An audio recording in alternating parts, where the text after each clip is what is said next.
샬롬, 유치부 온라인 교사 기도회에 오신 선생님들을 환영합니다. 오늘 기도회를 통해서 하나님께서 우리 유치부 공동체에게 꼭 필요한 은혜 주시기를 소망합니다.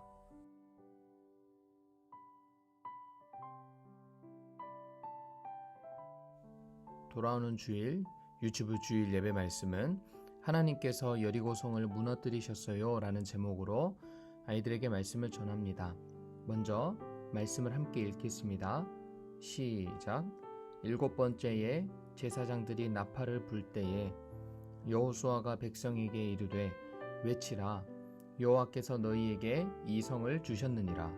여호수아 6장 16절 말씀. 아멘. 신명기의 마지막에서 모세는 최후를 맞이하고 그의 후계자로 여호수아가 선택되었습니다. 이 세 지도자의 지휘 아래 이스라엘 백성이 가나안 땅에 들어가 그 땅을 정복하는 역사를 기록한 책이 여호수아서입니다. 하나님께서 약속하신 가나안 땅에는 이미 가나안 온주민들이 살고 있었기에 이스라엘은 이를 정복하기 위해 전쟁을 치르고 또 그 땅을 분배하여 정착하는 과정에서도 숱한 분쟁을 치르게 됩니다. 그런데 약속의 땅에서 벌어지는 정복과 정착의 역사에서 우리가 주목해야 할 포인트는 이스라엘 백성이 하나님을 얼마나 신뢰하고 순종하는가 하는 것입니다. 이스라엘이 하나님께 순종할 때는 전쟁에서 승리하고 또 모든 것이 순조롭지만 불순종은 하나님의 진노와 심판을 초래합니다. 여리고성은 사람들이 살기 시작한 가장 오래된 도시입니다. 최소한 주전 8,000년대에서부터 사람들이 살았던 흔적이 있는 것으로 밝혀졌습니다. 여호수아가 정복한 여리고성은 폭이 약 200m, 길이가 약 100m에 달하는 그 당시 중간 규모의 도시 국가였습니다. 이런 규모의 성에는 최소 1,500명 정도가 거주했던 것으로 보입니다. 그 당시 성읍들은 오늘날 우리가 상상하는 것처럼 큰 규모는 아니었습니다.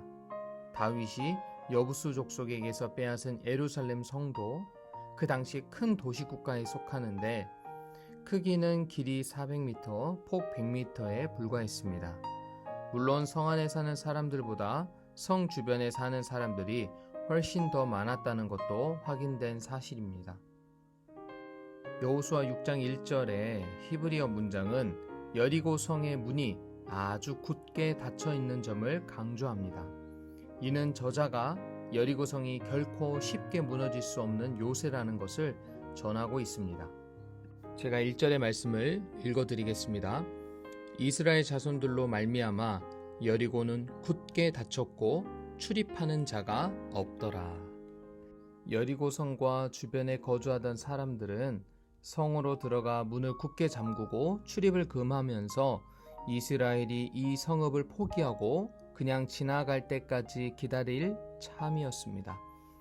전쟁이 오래될수록 밖에 주둔하고 있는 침략군들은 초조해지지만 철통 같은 요새 안에서 음식을 축적해 두고 지내는 사람들은 요새 밖으로 나와 이 엄청난 숫자의 침략군과 대적해서 승산 없는 싸움을 할 필요가 전혀 없었던 것입니다.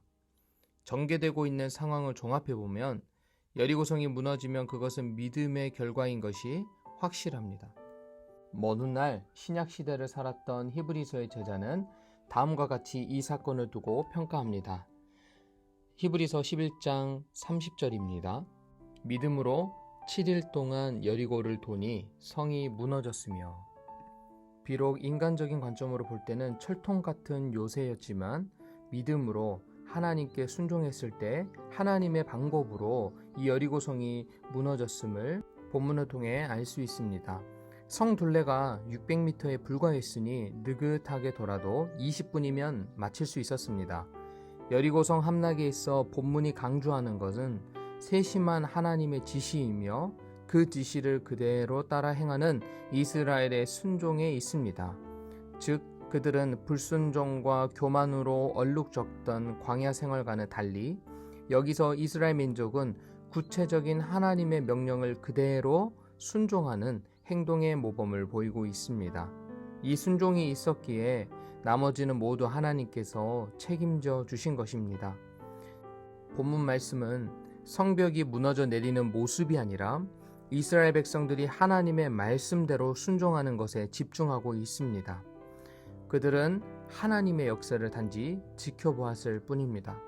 그렇게 하나님 말씀에 순종한 이스라엘 백성들은 여리고성 함락의 승리를 맛보았습니다. 오늘 우리의 삶에서 하나님 방법대로 믿음을 가지고 순종하여 행할 것은 무엇입니까? 우리가 하나님의 말씀에 신속하게 빠르게 순종하는 모습을 보이는 은혜가 있기를 축복합니다.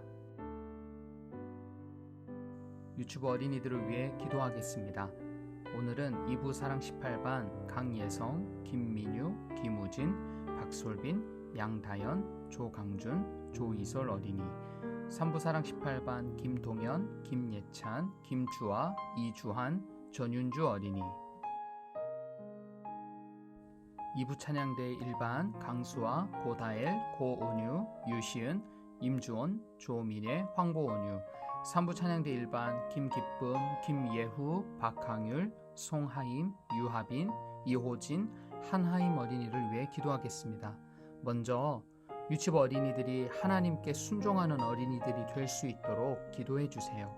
세상의 방법과 지혜를 따라가는 것이 아니라 하나님의 방법과 하나님의 지혜를 배워서 하나님의 놀라운 일들을 이루어가는 우리 친구들이 될 수 있도록 기도해 주세요.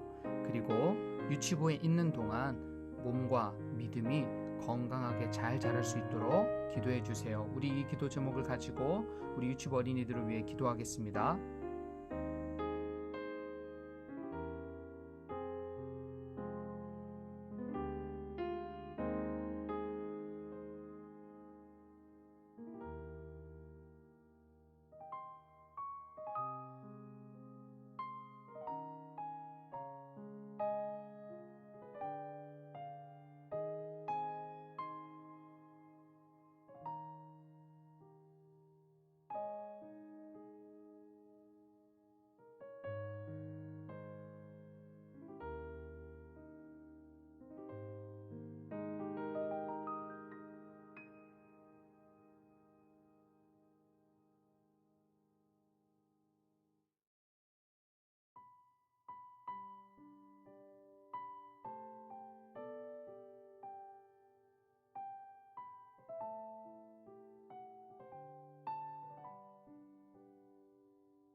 유치부 선생님들을 위해 기도하겠습니다.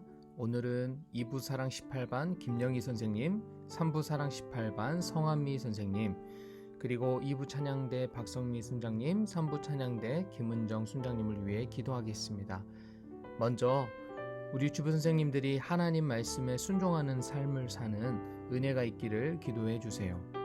하나님의 말씀에 민감하게 반응하고 빠르게 순종하여 하나님을 기쁘시게 해드리는 삶이 될 수 있도록 기도해 주세요. 혹시라도 우리의 삶 가운데 여리고 성과 같은 어려움을 마주하고 있다면 비록 인간적으로는 난공불락의 요새일지라도 하나님의 은혜로 며칠 안에 돌파하는 은혜가 있도록 기도해 주세요. 그리고 코로나19로 상황이 어려움 가운데 있습니다. 순종의 삶을 살아가는 선생님들의 가정과 일터를 하나님께서 책임져 주시기를 기도해 주세요. 우리 이 기도 제목 가지고 선생님들을 위해 기도하겠습니다.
다음으로 유튜브 사역을 위해 기도하겠습니다. 7월 셋째 주 온라인 예배를 통해서 하나님께서 영광 받으시고 우리는 은혜 받을 수 있도록 기도해 주세요. 그리고 코로나19가 하나님의 은혜로 속히 종식이 되어 예배가 회복될 수 있도록 기도해 주세요. 비록 온라인으로 예배를 드리지만 아이들이 현장에서 예배 드리는 것과 동일한 은혜를 누릴 수 있도록 기도해 주세요. 우리 유튜브 사역을 위해서 함께 기도하겠습니다.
우리에게 승리를 주시는 하나님께 기도하고 기도회를 마무리하겠습니다.